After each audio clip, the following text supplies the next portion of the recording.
Hey guys, welcome back to another video. Alright, so today I have everybody's favorite serial killer doubling as a psychiatrist, and that's Dr. Decker from the 1990 movie Nightbreed.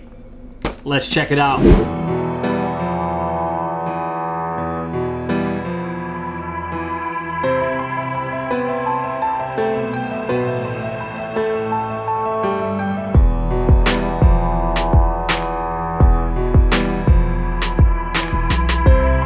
Alright, so let's first check out the packaging. There he is, Dr. Decker, inside everybody's favorite clamshell packaging. Yeah, I know it sucks. There he is, inside the packaging. Some great artwork from the 1990 Nightbreed movie, which is absolutely one of my favorites. And just a little trivia about me, there's Aaron Boone, played by Craig Sheffer, and I had the pleasure to work with Craig Sheffer last year on a film, and it was a pretty surreal experience for me because I'm such a big fan of this movie Nightbreed. And then we turn around to the back and there's some great product shots as always of the figures, and check that out, some of his accessories. But that's enough of this packaging. Let's check them out.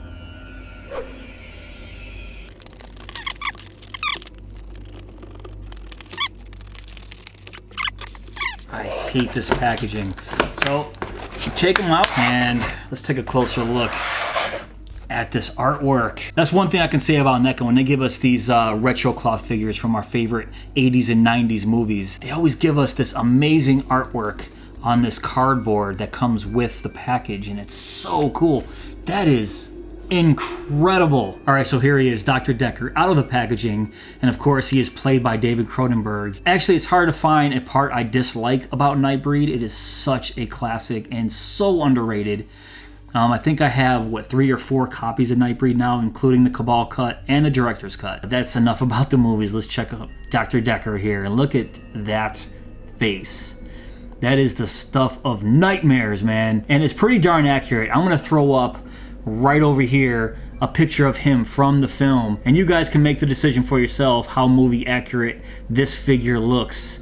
And I think it's spot on. It is absolutely creepy. And then turn it around to the back, and you got that. You got the stitching in the back of this mask, and look at the detail on this thing. They got these little creases and cuts and crevices and folds. They nailed it with this Dr. Decker mask. And let me see if I can zoom in a little bit better. I'm not sure if my camera's gonna stay focused, but check out the eyes here, the button eyes with the X's on it. Just fantastic. They got the little creases around the nose. The mold on this, the sculpting is great. They got the zipper mouth right there. And that's another thing. Just look at the detail that they achieved on this mask here. It looks like fabric, but it's not. It's hard molded plastic. And the same thing with the paint job in the back here. You got those silver metal clasps here where everything is stitched together. That looks great. And so if you guys watched my last retro cloth figure, which was only a couple days ago, it was the Michael Myers from the 2018 Halloween film, you guys know that I'm not the biggest fan of the retro cloth series. And I've had my reasons for a long time. I've just never really come out and said it because I tried to like them. Most of the time I do, but man, when they come out with figures that the clothes look just too big and puffy, it just doesn't look good. And the Michael Myers figure nailed it. And now coming back to him, I don't think this one looks too bad either. The clothes don't look terribly big. I mean, it's kind of long here on his arms, and it kind of hangs over his hands here. But it's not terribly crazy. I've seen much, much worse. This isn't too puffy. If you have a figure with cloth clothing and it looks puffy, it just looks terrible. I hate it. The cloth on this doesn't look terribly bad. The quality feels pretty nice. And if you look here, you can see it has real buttons on it. So those buttons are actually sewed on. That's a nice touch. And then this suit right here, the overcoat, is Velcro. So you can actually see if we can remove it completely. I think you can, but I think this would be a big pain in the butt to take completely off, so I'm not gonna do that. Then he has these pants right here, just more Velcro. Let's see if I can open those up. Nope, nothing weird going on here. Nothing to see here, guys. But let me guess, he has those Ken doll abs like they all do, and oh my God, it's way too, oh, there we go. This is a PG channel. kind of. There you go. He does have those Ken doll abs, just like every other Retro Cloth series figure I've ever seen. All right, so that's enough of this. Let's do his let's do his pants back up. I'm just trying to show you guys the clothes here. All right, back. So check out the tie here. So the tie is made from a different type of material. It's more of a shiny material. I don't know. It's kind of weird on the bottom, if you guys can see that. I need to show you. I don't know what the heck's going on there, but the bottom doesn't look too great. It's kind of folding up on itself. Yeah, that looks weird. I think the tie just got a little creased when this jacket was buttoned up like this, but that's no big deal. You're not going to see that anyways. And the inside of his shirt, this inside shirt here, this is pretty nice too. It's all pretty quality stuff. And for a guy who doesn't really like Retro Cloth figures, I think they did a good job on his clothes here. All right, so next, let's check out his hands here. Yeah, they're painted pretty nice. It's that, it's like more of a metallic silver color, as you can see here, and I've always referred to them as Michael Jackson gloves because that's what they look like in the movie. If I lift up his sleeve here, you're gonna see it only goes up to that point, and then we have that cheap body. I've never really been a fan of the Retro Cloth arms, legs, and body. I just feel like they feel cheap and pretty stiff, and I'm guessing this one's gonna be no different. I'll get to that when we get to the articulation, and then you see inside in his palm, that paint does go all the way inside of his palm, all through his fingers, because yeah, it's supposed to be a glove. You can see the detail. It's actually really nice.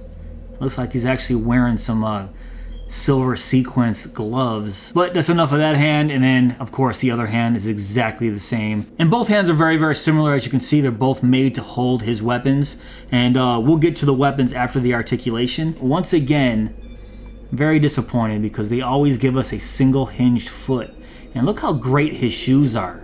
Those look pretty awesome. They're really glossy. They're actually sculpted very, very nicely. I am just not a fan of the articulation in the feet. This is great, the toe pointing up and down. But when I get to the articulation, you're gonna see what I'm talking about. And let's do that right now. All right, let's start with the head. So we do have the Exorcist movement, 360 degrees all the way around, but unfortunately there is zero movement up and down or side to side, so you can't do a Michael Myers head tilt, and you cannot look up or down, just left and right. So that's pretty disappointing. We go down to his shoulders here, and usually these guys have some pretty nice arm extension out horizontal, so we can get his shoulders completely out, and usually we can spin his shoulders in a windmill fashion all the way around, but the clothes usually inhibit that motion. But this one we can go all the way around. Single hinged elbow right there, that actually has some nice movement. And then usually these wrists are really stiff, and it's just a single hinge, as you can see right, let's see, you can see right there. Oh, actually this one's not that bad, so we do get some hinge motion in this, and we can turn it all the way around. The other hand was really stiff, and I'm always so afraid to break these on camera. So just a tip, if you guys are new to collecting, if any joint is super stiff, don't force it because you will break it. Just hit it with a hair dryer for a couple minutes. It'll loosen it right up, and then you guys will be good to go. So waist articulation. We do have some waist articulation. It's usually right there in his mid-abdomen, if I can talk. And then his legs. His legs actually feel really, really loose. We can usually do some nice splits, but once again, I don't want to rip his clothes, but we have some nice split motion with this guy. Usually the same the other way. So there you go, gymnast Dr. Decker. Then we do have a single hinge in his knee here, so we have a nice bending back motion in his knee. And then usually my least favorite part of the articulation with these guys, the single hinged foot that only points up and down. We cannot turn it left or right, or we can't rock it. You will break this. And the reason I don't like that is because if I want to spread his legs out a little bit to pose him, his feet lift up off the ground, as you can see. So that's why we usually get rockers in the feet. Once we spread his legs apart, you can rock his foot right back, and then he's standing on flat ground. So Neca, hopefully sometime in the future you'll stop giving us a single hinged foot and start giving us a rocker in his feet so we can pose him the way we want to. All right, so let's talk about his accessories. So yes, he does come with a briefcase, and most people would think a psychiatrist would have papers and stuff in their briefcase, but not Dr. Decker, no. He keeps weapons in his. So you can see right there, he does have spots for some of the weapons that he has here. Now he does have 1, 2, 3, 4, 5 different weapons, but spots only for 3 of them in this briefcase. And then right here, let's see, is that molded on? Yeah, those are molded on. They don't open or anything like that, and that's not an actual strap or anything. It's molded to look like you can open it, but you cannot open that. And I really like how they have the colors just like they did in the movie. It's a nice touch. All right, so let's start with those weapons. We have a standard combat looking fixed blade here. These are actually pretty nice. I do like the paint job on the handle, and I do like the sculpt of these, but there's no blood on any of them. And I get it, he's a psychiatrist and he's trying to be really neat. You know, he's dressed in a suit.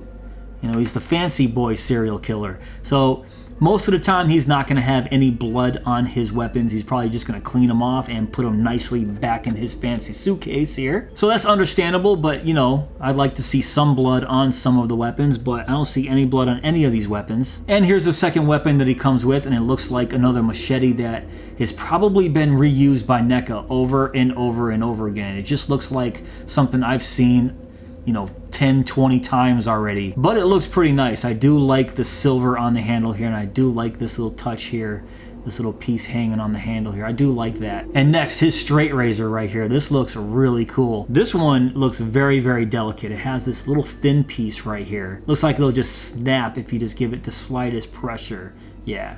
I'm not going to do that. His next weapon, I'm not exactly sure what this knife would be called. It's just another variant of a killing weapon that he uses in the movie. Same color as before. That looks pretty cool. And then lastly, the one weapon that is very, very unique to Dr. Decker.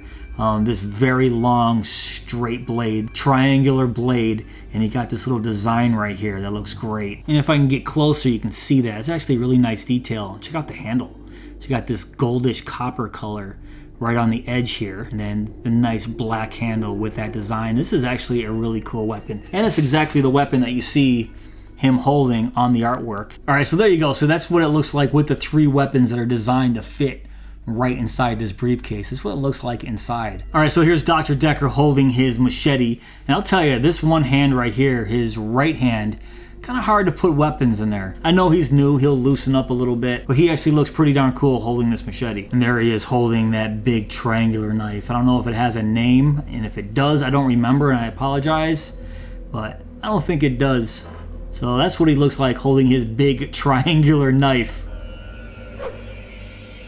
Alright guys, that's pretty much it for this video. What do you guys think of the brand new 8-inch Dr. Decker figure from the 1990 movie Nightbreed? I mean, he is extremely unique. I never thought I would get any figures from Nightbreed, let alone a Neca version of Dr. Decker. So I'm actually excited that they gave him to us, even though it is a retro cloth figure. I would like to see some Ultimates released with Dr. Decker and anybody else from Nightbreed. Just keep them coming. I'll take every single character from that movie. But let me know in the comments below what you guys think of him, if you plan on picking one up, or if you plan on picking him up in the future. But if you did enjoy this video, please give me that thumbs up.